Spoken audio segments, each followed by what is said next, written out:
મહાદેવ કેમ છે વિદ્યાર્થી મિત્રો? મજામાં? આજના લેક્ચરમાં આપણે પ્રકાશીય ઉપકરણોની વિભેદન શક્તિ વિશે ચર્ચા કરવી છે.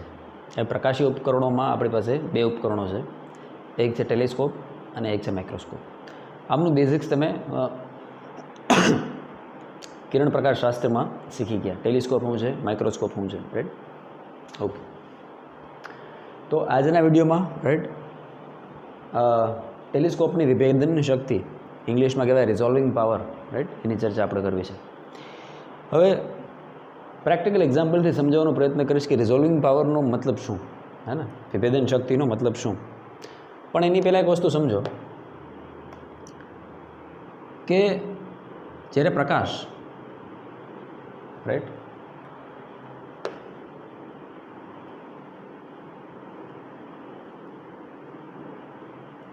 લેન્સમાંથી પસાર થાય ને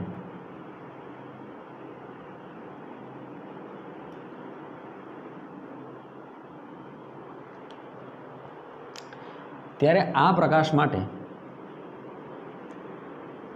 આ જે લેન્સ છે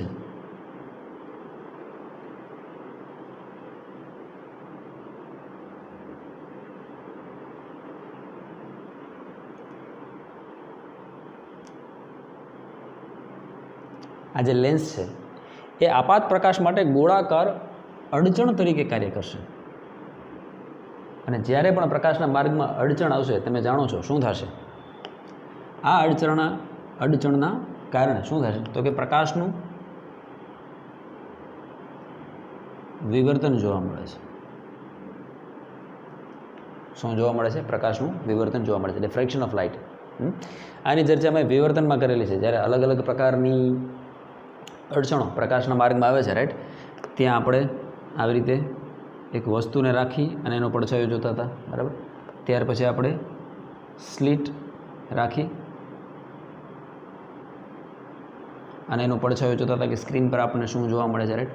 પડછાયો હતો એ નાનો થઈ જતો હતો, હે ને. આ પડછાયો જે છે, ઓબ્જેક્ટનો પડછાયો નાનો થઈ જતો હતો. જ્યારે સ્લીટની જે પહોળાઈ છે એ સ્લીટની પહોળાઈ કેવી થઈ જતી હતી? વધી જતી હતી. આ બધી ચર્ચા આપણે ક્યાં કરી ગયા હતા? વિવર્તનમાં કરી ગયા હતા, રાઈટ. ઓકે, તો અહીંયા એ જ વસ્તુ આપણે પ્રકાશીય ઉપકરણોના સંદર્ભમાં સમજવાની છે કે આ જે લેન્સ છે એ ગોળાકાર અડચણ તરીકે કાર્ય કરશે તો શું થશે?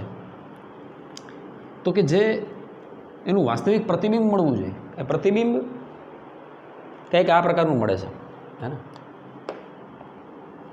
આ જે બિંદુવત વસ્તુ છે, રાઈટ, એનું પ્રતિબિંબ કંઈક આવું મળે છે.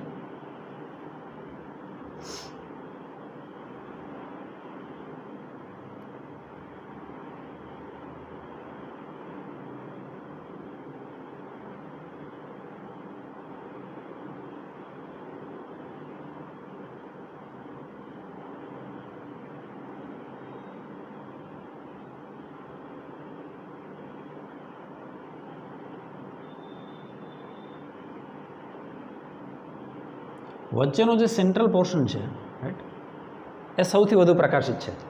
સૌથી વધુ પ્રકાશિત જો આ ભાગ.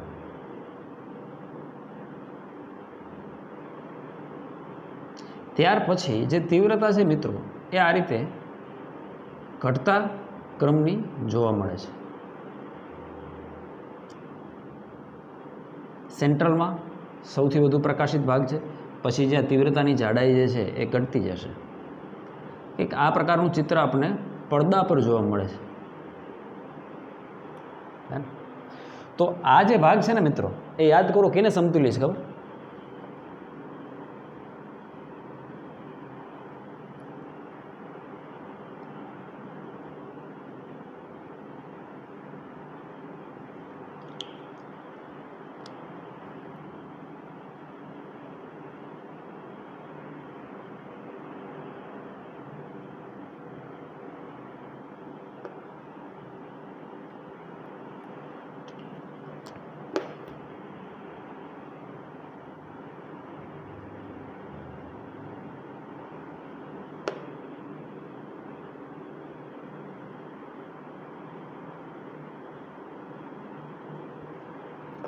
આ પ્રકારની આકૃતિને સમતુલ્ય છે. અને આવું આપણે ક્યાં જોઈ ગયા હતા? કે આપણે વિવર્તનમાં જોઈ ગયા હતા, રાઈટ, કે જ્યાં આપણને વચ્ચેનો ભાગ છે એ કેવો છે? તો કે સૌથી વધુ પ્રકાશિત છે. અને આ વચ્ચેના ભાગને આપણે શું કહીએ છીએ મિત્રો? યાદ છે ને? મધ્યસ્થ અધિકતમ, રાઈટ. પછી આ જે ટોચ છે એ પ્રથમ અધિકતમ, પછીની જે ટોચ છે એ દ્વિતીય અધિકતમ છે, રાઈટ. એ જ રીતે આ પ્રથમ અધિકતમ, આ દ્વિતીય અધિકતમ. જે વચ્ચે છે આ બંને બાજુના પ્રથમ ન્યૂનતમ છે, આ પણ પ્રથમ ન્યૂનતમ છે, રાઈટ. First minima. એ જ રીતે આ પણ શું છે? First minima.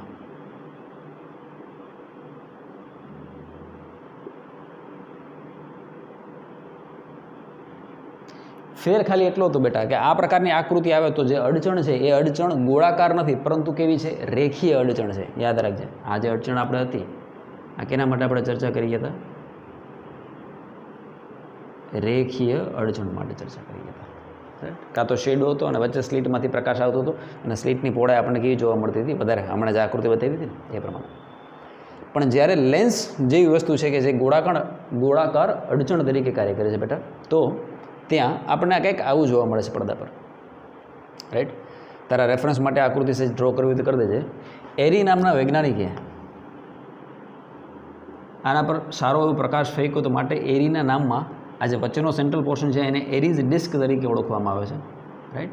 અને આ જે રીંગો બને છે, પ્રકાશિત અપ્રકાશિત જે રીંગો બને છે, રાઈટ, એને એરીઝ રિંગ તરીકે ઓળખવામાં આવે છે, રાઈટ. આપણી જૂની ટેક્સ્ટ બુકમાં વસ્તુ આપેલી હતી, નવી ટેક્સ્ટ બુકમાં આનો ઉલ્લેખ નથી, નવી જે એનસીઈઆરટી છે એમાં. સારું, તો વિડીયોને પોઝ કરીને આ ને કેપ્ચર કરવું તો કરી લો, પછી આપણે આપણી ચર્ચાને આગળ વધારીએ.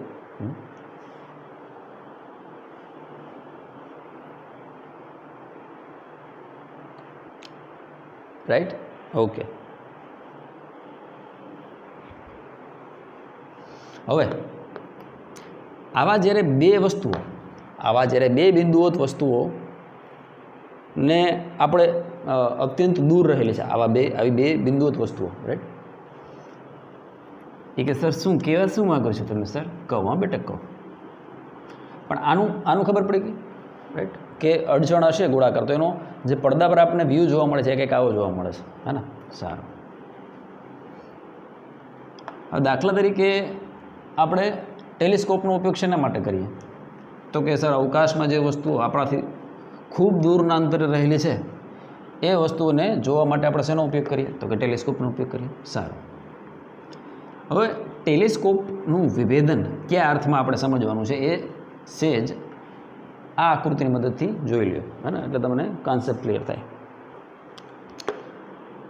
દૂર અનંત અવકાશમાં આ બે તારાઓ આ રીતે રહેલા છે.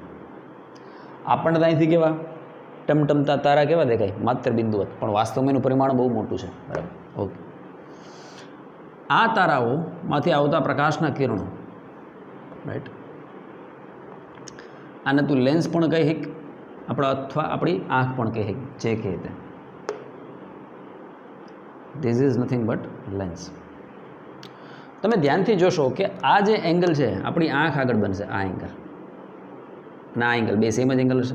તારી લે કે એંગલ થીટા છે અને આ એંગલ પણ કેટલો છે? થીટા છે. હવે આ બેના પ્રતિબિંબ આપણા માઇન્ડમાં કેવા બનશે નહીં જોજે. આપણા માઇન્ડમાં એના પ્રતિબિંબ કંઈક આવા બનશે.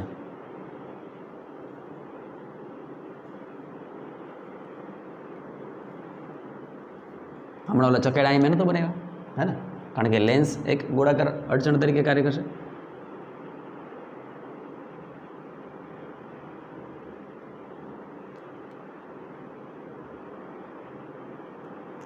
ઉત્તરેશ ભેજામાં આ એકનું પ્રતિબિંબ થયું.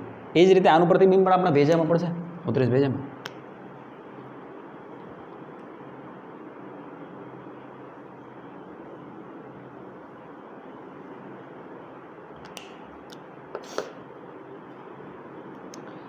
તને ખબર છે ને મારી ડ્રોઈંગ કેવું છે? એટલે બહુ હસવાનું નહીં હું. હા, ડ્રોઈંગમાંથી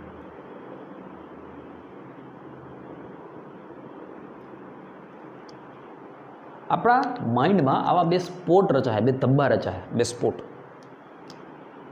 ટુ ડિફરન્ટ સ્પોટ્સ આવા. એટલે આપણા માઇન્ડને એવું ક્લિયર થશે કે ભાઈ આ બે જુદી જુદી વસ્તુઓ છે, આ બંને વસ્તુઓ કેવી છે? જુદી જુદી છે. સારું. હવે ધ્યાનથી જો, જેમ જેમ આ બે તારા વચ્ચેનું અંતર બેટા ઘટતું જાય, ઘટતું જાય અંતર, આ અંતર ઘટતું જાય. તો આ થીટા છે ને દીકુ, આ થીટા પણ નાનો થતો જાય, જેના પરિણામ સ્વરૂપ આ બંને પેટર્ન, આ બંને વિવર્તન ભાત એકબીજામાં ભળવાનું ચાલુ કરી દે.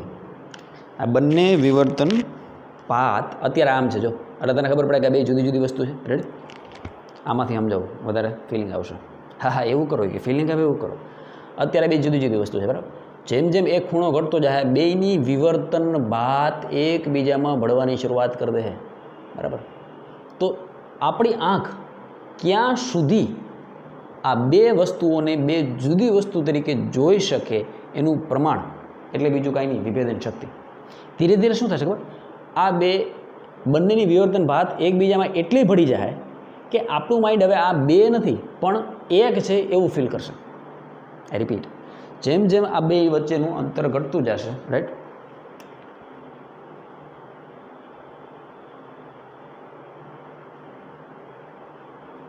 ધ્યાનથી જોજો.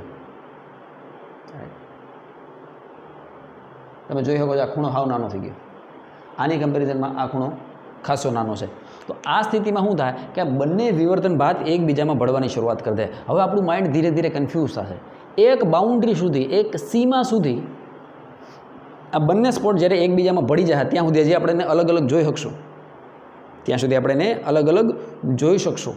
પણ એક હદથી વધારે જો આ ખૂણો નાનો થઈ ગયો, એક હદથી વધારે ખૂણો નાનો થઈ ગયો, તો આ બે વિવર્તન ભાત એકબીજામાં ભળી જાય. આ બંને વિવર્તન ભાત એકબીજામાં શું થઈ જાય? ભળી જાય. અને ત્યારે આપણે એને બે તરીકે નહીં જોઈ શકીએ. આપણને દેખાય પણ એ આપણને બે તારા નહીં દેખાય. કેટલા તારા દેખાય? તો કે એક જ તારો દેખાય. 32 પેજમાં આ કે ના આવે છે ફિલિંગ? હું કહેવા માગું છું, આ બંને વિવર્તન ભાત બેટા જેમ તારાઓ વચ્ચેનું અંતર ઘટતું જાય, રાઈટ, એમ આ બંને વિવર્તન ભાત એકબીજામાં ભળતી જોવા મળશે. અને પરિણામે અંતર એટલું નાનું થઈ જાય કે જ્યારે બે વિવર્તન ભાત બેની જગ્યાએ અત્યારે બે આપણે લિટરલી ફીલ થાય છે કે યાર આ બે જુદી જુદી છે કાયદેસર. હવે હાવ નજીક આવી ગઈ, આ એક થઈ ગયું, હે ને? તો આ પ્રોબ્લેમ આપણે નરી આંખે નથી જોઈ શકતા.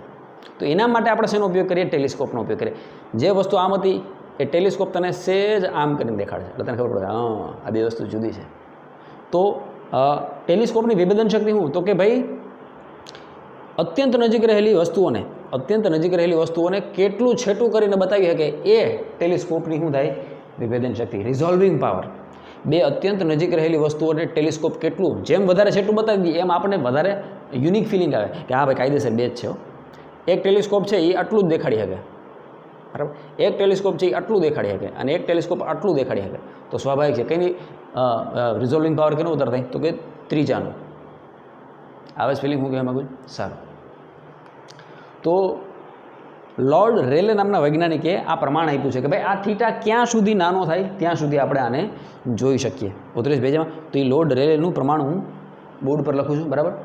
આ તારા રેફરન્સ માટે છે ખાલી આકૃતિ, બરાબર? અને ગોખવું જરૂરી નથી, ઈચ્છા હોય તો ડ્રો કરી લેજે, બરાબર? પોઝ કરીને આ ત્રણ આકૃતિ જે બોર્ડ પર અત્યારે ડ્રો કરેલી છે, ત્રણ આકૃતિ તમે સમજી ગયા એટલે આજનો લેક્ચર આપણો સફળ થઈ ગયો. પણ એની પહેલાં લોર્ડ રેલેનું પ્રમાણ સમજીએ એટલે આકૃતિ સમજવામાં તને બહુ આસાની રહે, જરાય તકલીફ નહીં પડે. બે બિંદુવત પદાર્થોના પ્રતિબિંબોને સ્પષ્ટ. હવે બે બિંદુવત અહીંયા ખબર આને પહેલાંની આકૃતિમાં પેલા બે તારા બતાવ્યા હતી, એક તારો અહીંયા છે ને એક તારો અહીંયા છે, બરાબર? એ બેના પ્રતિબિંબ અહીંયા બનશે આ રીતે, રાઈટ? ઓકે.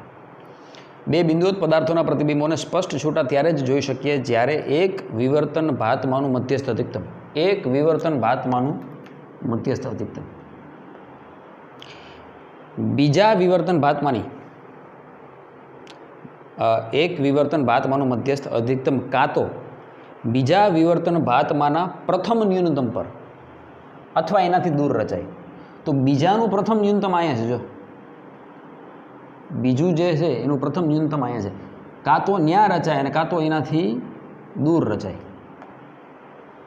આ જે પહેલાંનું મધ્યસ્થ અધિકતમ છે એ કાં તો બીજાના ન્યૂનતમ પર રચાવવું જોઈએ અથવા એનાથી દૂર રચાવવું જોઈએ. તો અહીંયા જો તમે જોઈ શકો છો કે બંને વચ્ચેનો જે એંગલ છે એ એક ક્રિટિકલ એંગલ જેને આલ્ફા મિનિમમ તરીકે ઓળખવામાં આવે છે, એ આલ્ફા મિનિમમ કરતાં ખાસો વધારે છે. એનો મતલબ કે આપણને આ બે વસ્તુઓ ક્લિયર કટ કેવી દેખાય છે? જુદી જુદી દેખાય છે, હે ને? તારી આસપાસમાં કોઈ વૃક્ષ હોય તો એ વૃક્ષના પાંદડા ગણવાનો પ્રયત્ન કરજો. આપણે પાંદડા નથી ગણી શકતા.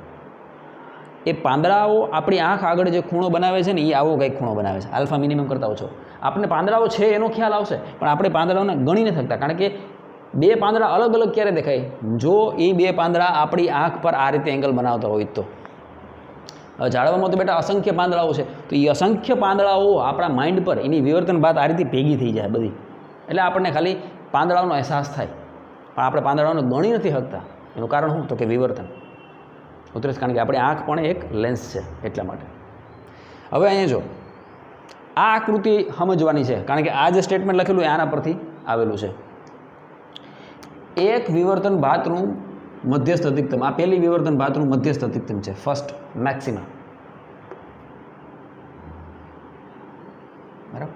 એ જો એટલીસ્ટ ક્યાં આવ્યું? તો કે બીજાના ન્યૂનતમ પર આવ્યું. જો આ કાળા કલરનું છે એ પહેલું છે અને બ્લુ કલરનું છે એ બીજા નંબરનું છે. બરાબર. તો બીજાના ફર્સ્ટ મિનિમા પર આવ્યું. જો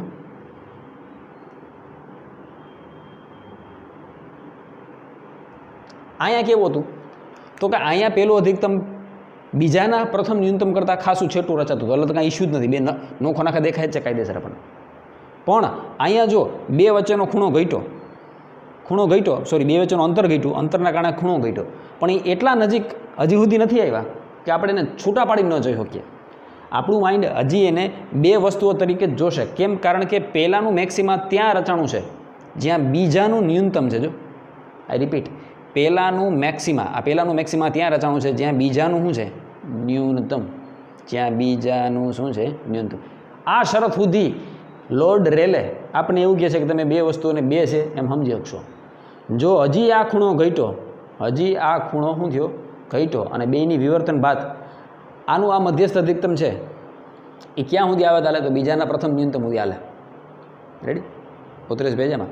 પણ હજી તમે બે બિંદુ વસ્તુ વચ્ચેનું અંતર ઘટશે અને ખૂણો નાનો થાય, alpha less than alpha minimum થયું, ત્યારે શું થાય? તો કે જો આ બે ભાત એકબીજામાં પડી ગઈ. હવે આપણે દૂરથી જોતાં આપણને શું લાગે? એક જ વસ્તુ લાગે. આ બે અલગ અલગ નથી લાગતી. જો ઉતરેશ ભેજામાં. અને બેની વિવર્તન ભાત અહીંયા જો આનું મધ્યસ્થ અધિકતમ અહીંયા છે.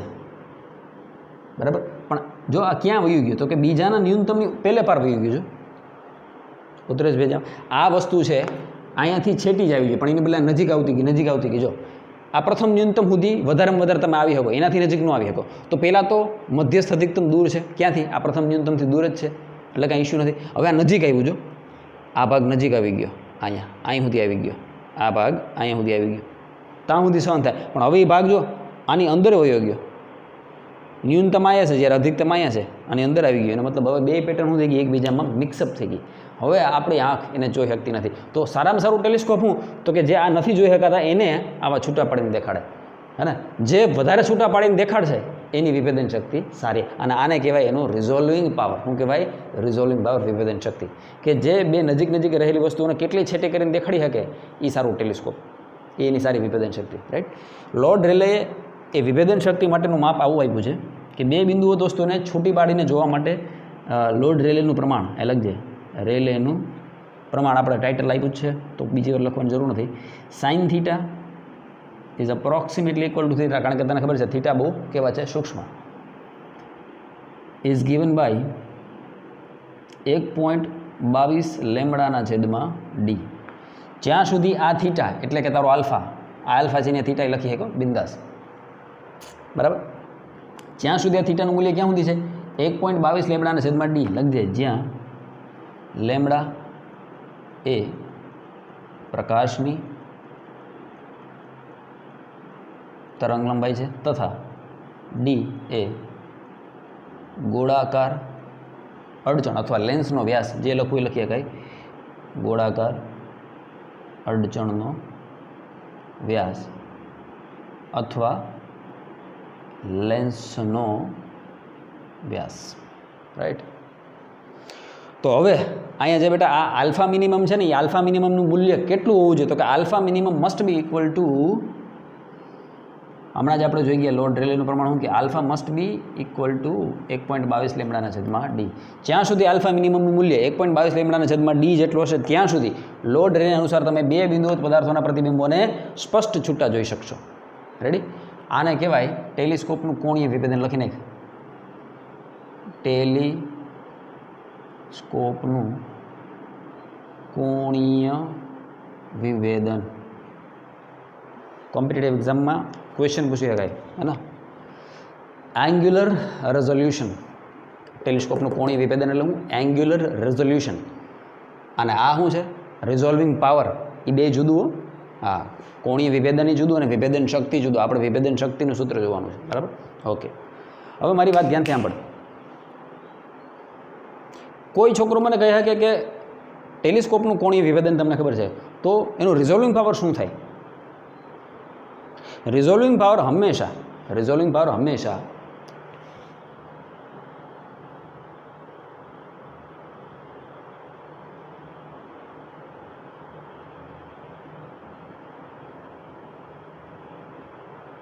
વિભેદન શક્તિ હંમેશા કોણીય વિભેદનના વ્યસ્ત પ્રમાણમાં હોય. કેમ? જેમ આ ખૂણો નાનો અને તેમ છતાં તમે જો બે વસ્તુને અલગ અલગ જોઈ શકતા હોય તો એનો મતલબ એનો રિઝોલ્વિંગ પાવર કેવો થાય? વધારે થાય. દાખલા તરીકે એક ટેલિસ્કોપ એવું છે કે જેનો આલ્ફા મિનિમમ, આ ફર્સ્ટ ટેલિસ્કોપ કે જેનો આલ્ફા મિનિમમ છે 1 ડિગ્રી. સેકન્ડ ટેલિસ્કોપ છે એનો આલ્ફા મિનિમમ છે 0.5 ડિગ્રી. અને એક થર્ડ ટેલિસ્કોપ છે, રાઈટ? આને છે ને 2 ડિગ્રી રાખો. This is 2 degree, this is 1 degree. અને ત્રીજાનું આલ્ફા મિનિમમ છે એ છે 0.5 ડિગ્રી. તો આમાંથી કયું ટેલિસ્કોપ આપણે લીધા જેવું છે? પહેલા ટેલિસ્કોપનું કોણીય વિભેદન 2 ડિગ્રી છે. એનો મતલબ કે જ્યારે બે વસ્તુઓ દ્વારા આંખ આગળ આંતરાતો ખૂણો 2 ડિગ્રી હશે ત્યાં સુધી એ બેને છૂટા પાડીને દેખાડી શકશે. Okay, very good. સેકન્ડ ટેલિસ્કોપનો મતલબ આલ્ફા મિનિમમ 1 ડિગ્રી છે. એનો મતલબ કે આ ખૂણો જ્યાં સુધી 1 ડિગ્રી છે ત્યાં સુધી એ બેને અલગ કરીને દેખાડી શકશે. તો પહેલાં કરતાં બીજું સારું થયું મોટા. બીજાની લિમિટેશન આવી ગઈ. જો 2 ડિગ્રી કરતાં ઓછું માપ થયું, 2 ડિગ્રી કરતાં ઓછું માપ થયું એટલે આપણે પ્રતિબિંબ સ્પષ્ટ જોઈ શકાતા નથી, હે ને? અહીંયા પ્રતિબિંબોને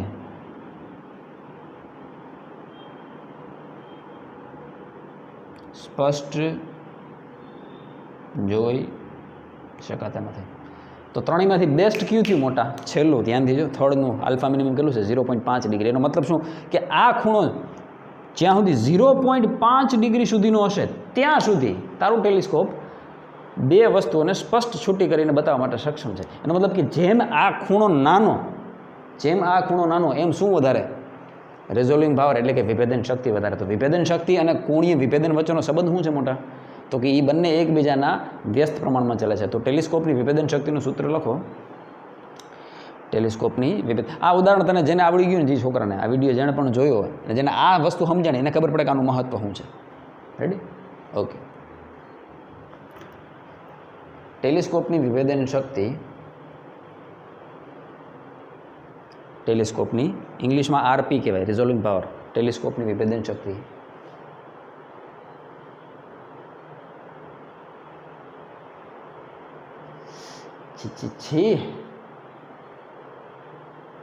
ટેલિસ્કોપની વિભેદન શક્તિ ઇઝ ઇક્વલ ટુ 1/,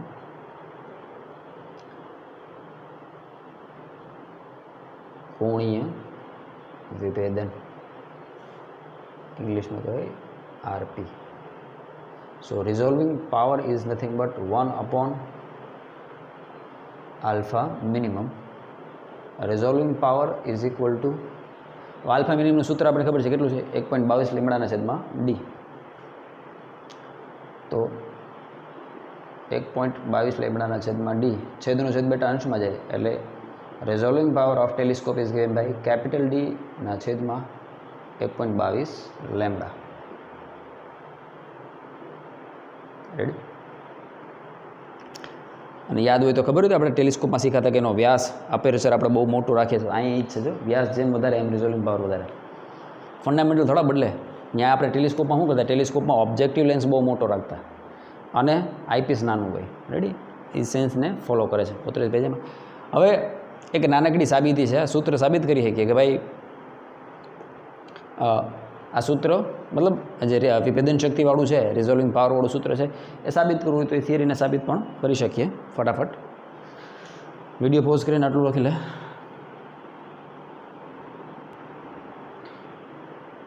હવે આ ઇક્વેશન ટેક્સ્ટ બુકમાં તો ખાલી બહુ શોર્ટમાં નિપટાવી દીધું છે. લોર્ડ રેલેનું પ્રમાણે તમારે સ્વીકારવાનું છે, right. There is no proof for this equation. અને આ બીજું કાંઈ નથી યાર, શાંતિથી જોઈશ ને તું તો તને ખ્યાલ આવશે કે આનું જે કોણીય માપ હતું, આ જે કોણીય માપ કોઈ છોકરાને યાદ હોય તો એ λ/a જેટલું હતું, એ જ હે ને. પણ આની સાપેક્ષે આ વ્યાસ, આ જે ડાયામીટર છે એ થોડોક વધી ગયો, એટલે આ માપ કેટલું કરી નાખ્યું તો કે 1ની જગ્યાએ અહીંયા કાંઈ ન હોય તો 1 તો હોય જ, એટલે આ માપ એની વધારી અને 1.22 λ/d કરી નાખ્યો. આ શું છે, રેખીય પરિમાણનો લંબાઈ હતી એની જગ્યાએ વ્યાસ આવી ગયો. સૂત્ર એ જ છે, આનાથી પ્રભાવિત જ. પણ રેલે શું કીધું કે આના કરતાં આનો જે એરિયા જે છે એ કેવો છે, વધારે છે. તો એના પ્રપોર્શનમાં થોડુંક માપ વધારતું હતું. એમ પ્રેક્ટિકલી મેળવેલ ઇક્વેશન છે, રાઈટ. અને ડેરિવેશન્સમાં તમે જાઓ તો જે ફિઝિક્સમાં થોડી ઘણી શ્રદ્ધા છે એ સ્વાહા થઈ જાય. તો એના કરતાં યાદ રાખવું બેટર છે કે ભાઈ રેલેનું પ્રમાણ શું છે કે જો આ થીટા જે છે અહીંયા એ આટલો હશે, બરાબર, ત્યાં સુધી વાંધો નહીં, પણ આનાથી નાનો થશે તો પરિસ્થિતિ આવી થઈ જાય, બરાબર. એક્ઝેક્ટ છે તો એ કટોકટીવાળું છે, જસ્ટ છૂટા જોઈ શકીએ, માંડ છૂટા જોઈ શકીએ, બરાબર. પણ આના કરતાં જ્યારે મોટો છે ત્યારે બહુ વ્યવસ્થિત આપણે બેને છૂટા જોઈ શકશું. તો આ સૂત્ર જે છે 1.22 એના માટે એક નાનકડું ડેરિવેશન છે. દાખલા તરીકે આ બે વસ્તુઓને આપણે છૂટી જોવી છે અને ધારો કે આ એંગલ આલ્ફા છે, તો સ્વાભાવિક છે આ એંગલ પણ શું થશે, આલ્ફા. હવે તમને ખબર છે કે જે લેન્સ માટે પ્રતિબિંબ ક્યાં મળે, તો કે એના ફોકસ પર. લેન્સ માટે પ્રતિબિંબ ક્યાં મળે, એના ફોકસ પર. અહીંયા પડદો રાખી દીધો, રાઈટ. એનો મતલબ કે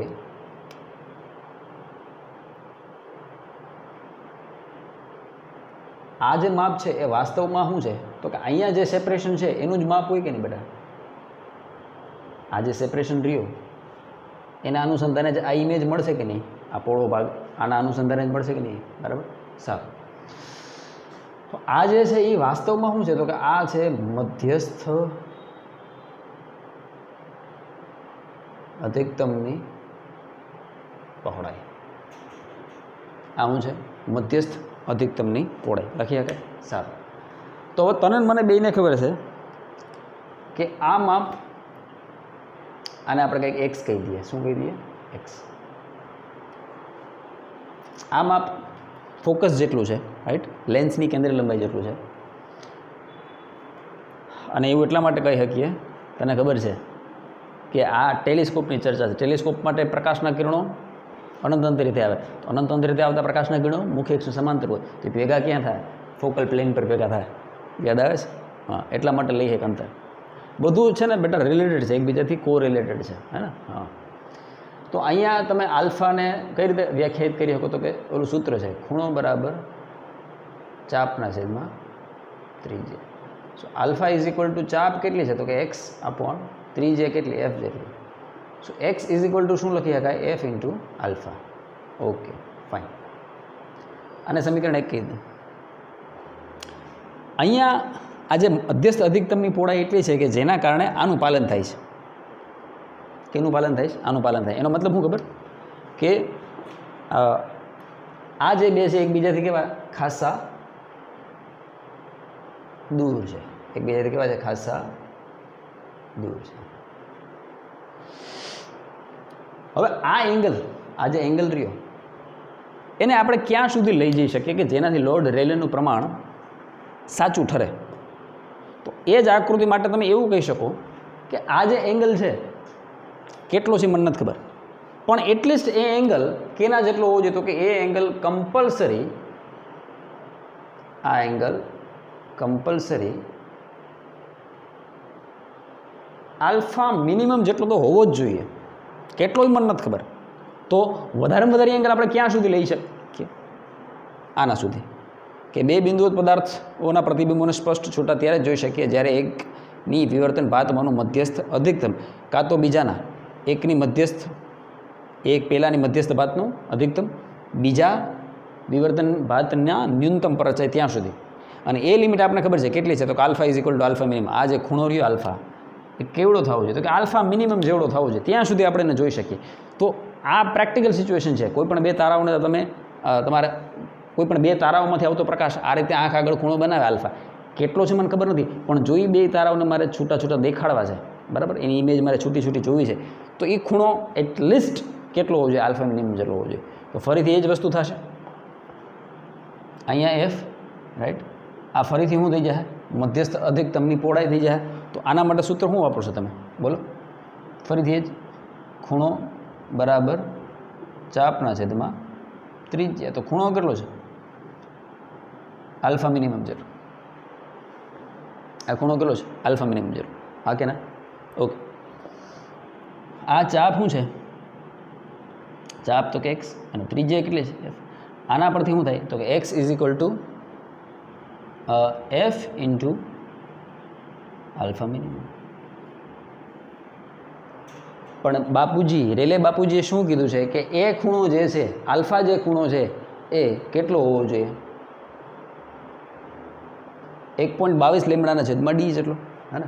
આ જ સમીકરણ 1માં આલ્ફા ઇઝ ઇક્વલ ટુ, અહીંયા તો મેં આ તારવેલું સૂત્ર મૂકેલું છે. આના પરથી જે સૂત્ર આપણે મળશે ને એ તારવેલું સૂત્ર મેં મૂક્યું છે અહીંયા જો મેં આલ્ફા જ લખ્યો છે. આલ્ફા અને થીટા બી એક જ છે. અહીંયા આલ્ફા અને થીટા બી એક જ છે.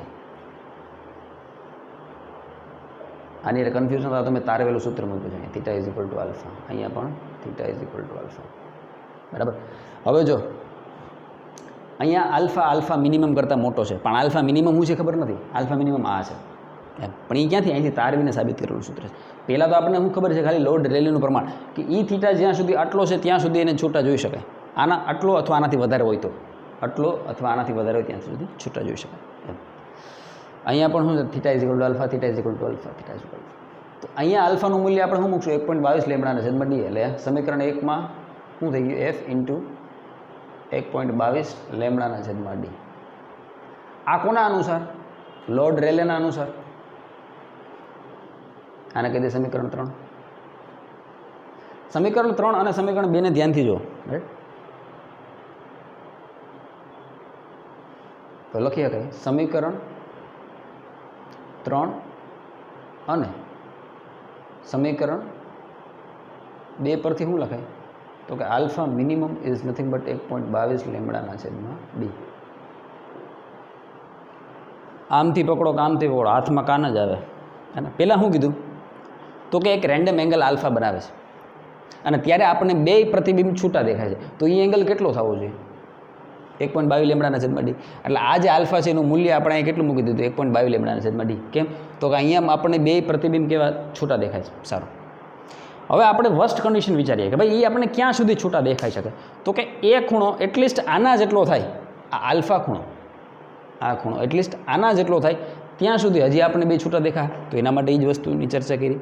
હવે આ બેને સરખાવી દીધા, ત્રીજાને બીજાને, એટલે આપણને ખ્યાલ આવ્યો. આ તો તને મેં સાબિત કર્યું, બસ આનંદ આવે એટલા માટે, બીજું કાંઈ છે નહીં. રેડી? ખાસ એક જ વસ્તુ તારે આ સમજવાની, આ બીજી આકૃતિ જો, આ બાઉન્ડ્રી છે. શું છે? બાઉન્ડ્રી, હે ને? તો આજના લેક્ચરમાં અહીં સુધી રાખશું. હવે આના પછી વેવ ઓપ્ટિક્સમાં માત્ર એક લેક્ચરની જરૂર છે, જેમાં આપણે માઇક્રોસ્કોપની વિભેદન શક્તિ વિશે ચર્ચા કરશું અને તમારું વેવ ઓપ્ટિક્સને પૂરું કરશું. રેડી? શાંતિથી જોજે. એક્ઝામિનેશન પોઈન્ટ ઓફ વ્યૂથી વેઇટેજ બહુ ખાસ નથી થિયરીનું, રાઈટ? પણ તેમ છતાં હવે આપી છે ચોપડીમાં, તો જોઈ લઈએ, બરાબર. આના માટેની PDF નોટ્સ મેં તમને આપેલી છે, એના પરથી થિયરી લખવાની છે. આ માત્ર તારી સમજૂતી માટે હતું કે વાસ્તવમાં આ બધી આકૃતિનો મતલબ શું થાય. ક્લિયર? તો અહીંયા સુધી રાખીએ. મહાદેવ.